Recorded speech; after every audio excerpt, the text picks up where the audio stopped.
Fala galera, vamos então para essa próxima aula, tá? Nessa aula a gente vai se perguntar o que é um tensor. Essa dúvida é uma... Eu não vou me aprofundar muito nisso aqui, tá? Mas só para dar uma pincelada básica. Tu vai ter essa dúvida porque às vezes ele parece uma matriz, às vezes ele parece um vetor e daí a gente começa a operar eles e a gente não sabe na verdade o que eles realmente são. Na verdade, se tu olhar na internet em qualquer lugar, vai estar mais ou menos assim. Um objeto algébrico, o que é um tensor, né? É um objeto algébrico que descreve um mapeamento linear de um conjunto de objetos lineares a outro. Se tu for olhar lá no livro do que vocês têm como referência para a disciplina, vai dizer que é uma transformação linear, que é um conjunto de vetores associa um escalar, por exemplo, né? Qual é o conceito de mapeamento linear que a gente tem? Aqui está escrito linear, mas é linear, tá? Que a gente tem na prática, assim, que a gente já viu na nossa faculdade, na nossa graduação. Por exemplo, eu tenho uma matriz A aqui, dada por essa matriz aqui, um vetor x e um vetor u, tá? Seja x ou u. Um exemplo clássico, então, que a gente tem na nossa graduação é multiplicar a matriz x por um vetor de um espaço e levar essa matriz x, esse vetor x, para outro espaço, se tornando outro vetor, um vetor AB, um vetor B, né? Como é que a gente faz isso, né? A gente pega essa matriz, multiplica por aquele vetor. Classicamente a gente faz isso. Qualquer livro de álgebra linear, a gente fez isso até agora. Então, 5 aqui, 3, 1, beleza, pego o vetor x, nesse caso, tá? Aqui eu estou fazendo 1. Eu estou fazendo A vezes o vetor x. Isso aqui vai me dar, se tu olhar lá, já fiz essa multiplicação aqui, vai me dar um vetor 5, 8, ok? Duas linhas, uma coluna. Ok, tu nota que aqui eu estou com a matriz A, aqui o vetor x, vou botar o vetor assim, tá? E aqui o vetor B, eu vou dizer que ele é B, beleza? Aqui é a matriz A.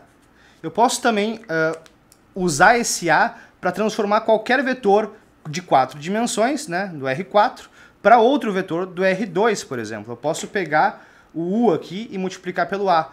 E quando eu boto o A em cima do U, ele vai cuspir, digamos assim, um outro vetor do espaço correspondente ali, do espaço R2. Então, se eu pegar essa mesma matriz, 4, 2, menos 3, 0, 1, 5, 3 e 1, e multiplicar pelo vetor U ali, 1, 4, menos 1 e 3, a gente vai ver que isso aqui, se a gente calcular, vai dar o vetor nulo no R2. Vai dar um 0, 0, né?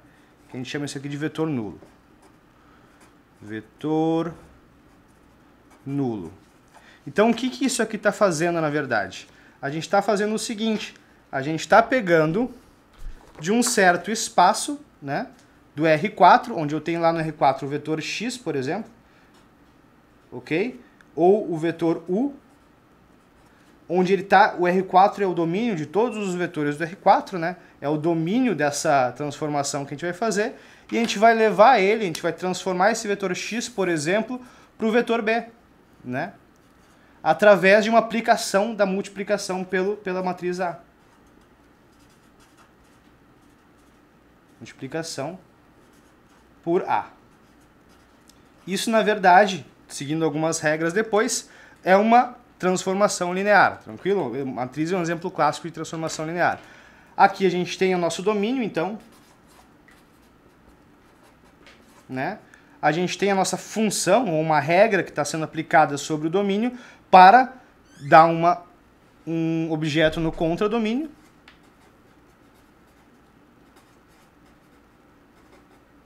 Que é o R2 nesse caso aqui. Então, como é que a gente pode definir transformação linear, na verdade? Uma transformação, vamos chamar de φ aqui. Essa transformação φ do Rn de um espaço ao outro, Rm, é uma regra, ou uma função, digamos assim, ou uma correspondência, uma transformação que associa cada vetor x, do x genérico do R4, por exemplo, nesse caso aqui, um vetor φ de x do Rm, o R2 aqui. Tranquilo? É mais ou menos isso, pessoal. Agora, se a gente pegar, por exemplo, aqui esse vetor b, e aqui a gente também tem esse vetor u, vai se transformar no vetor nulo, né? Beleza? Lembra que o vetor eu posso escrever assim com um tracinho embaixo e não faz muita diferença.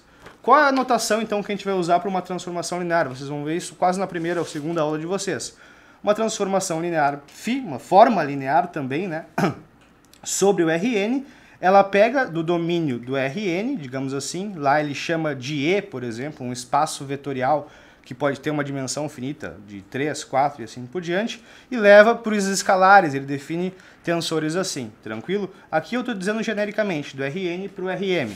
Então ele pega um vetor x e aplica essa função, essa regra, essa transformação linear, e torna isso, por exemplo, um escalar, naquele caso lá, um vetor do Rm aqui, genericamente, tá?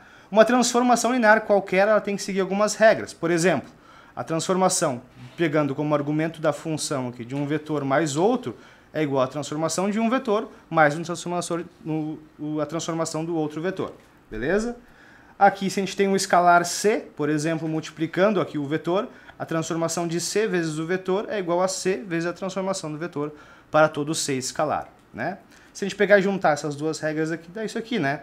A transformação de um escalar vezes um primeiro vetor mais um escalar vezes o segundo vetor é igual o escalar vezes a transformação sobre o primeiro vetor mais um escalar vezes a transformação para o segundo.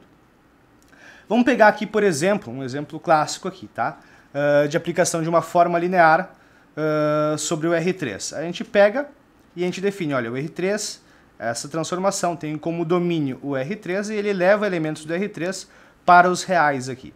A gente pode dizer que isso aqui é uma transformação linear, pegando qualquer vetor U do R3, um U genérico, e levando para os reais. A gente pode fazer isso, por exemplo, definindo essa transformação como um produto interno, vamos dizer, uma transformação interna do vetor, usando o vetor A, pegando o vetor U como argumento, isso aqui vai ser igual ao vetor A vezes o vetor U, ok? Genericamente. Ok, a gente pode pegar, por exemplo, pessoal,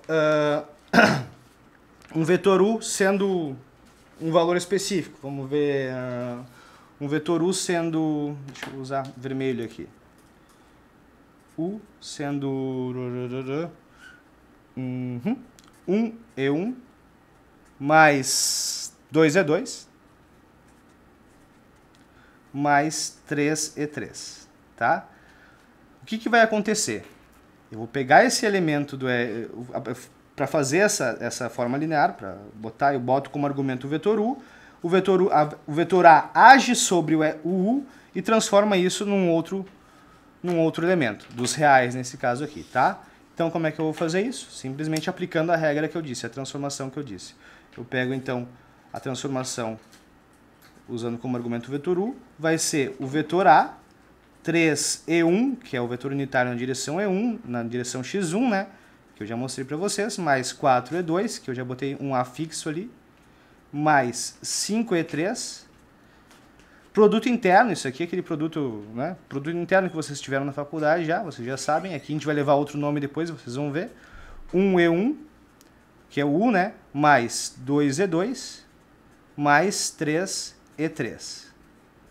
Beleza, isso aqui a gente multiplica componente por componente de cada E1 com E1, E2 com E2, E3 com E3 e soma, né? Então essa transformação linear, dando como entrada o U, ela vai cuspir para mim 3 vezes 1, 3, mais 4 vezes 2, 8, mais 3 vezes 5, 15. Isso aqui vai dar 26.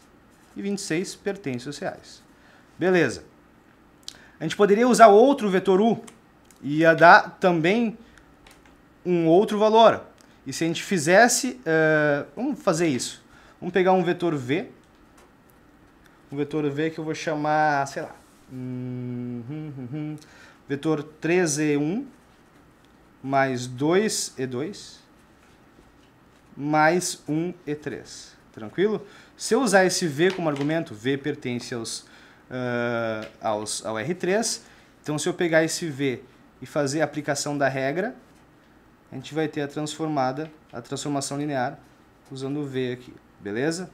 Aplicando essa regra aqui. Se a gente fizer isso, então, vamos fazer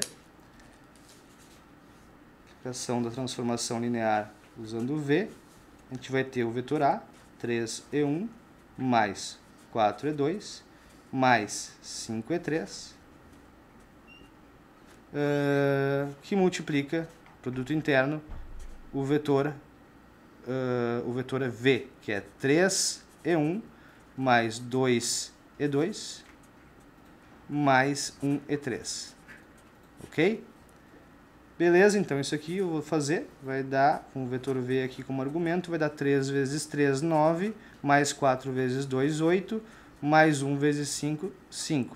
Isso aqui vai dar 22. 22, beleza?